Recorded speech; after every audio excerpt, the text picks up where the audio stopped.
think Syria is probably the most complex issue. And by the way, I think about that.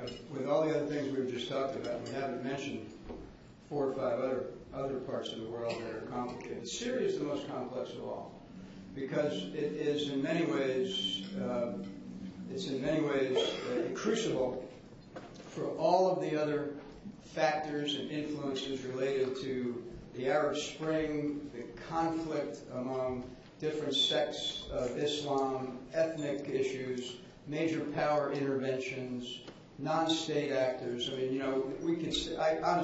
There's a catalog of complexity that we could share on Syria in particular. And as you said, I mean, there are major powers with interests and their own concerns about the outcome. What's on the other side that are dominating their view. So, what I can tell you that what we're doing, as those of us that dress like I do, is we continue to plan for a number of contingencies. We're prepared to provide options if those options are required. And that's not just options internal to the United States. As you know, Syria is bordered on the north by Turkey, a very close NATO partner.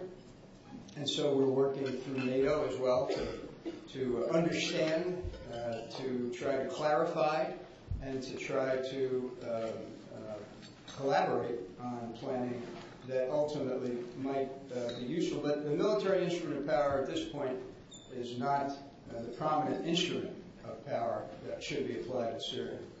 There are, by the way, places where Russia and we are collaborating mightily. The northern distribution network out of Afghanistan is possible only with their help. We're working counter-piracy, counter-narcotics, border security, counter-terror. There's more places that we are working with our partners than not. But it is, as Secretary Lavrov said, an issue that could proliferate.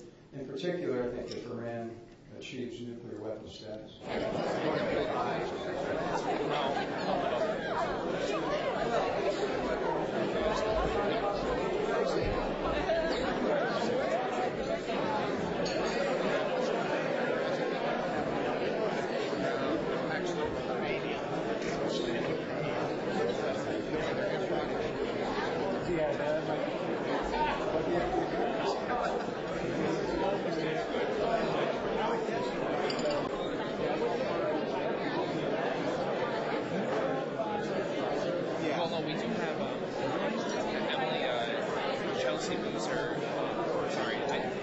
Facebook message yesterday from Chelsea Boozer, one of the former interns.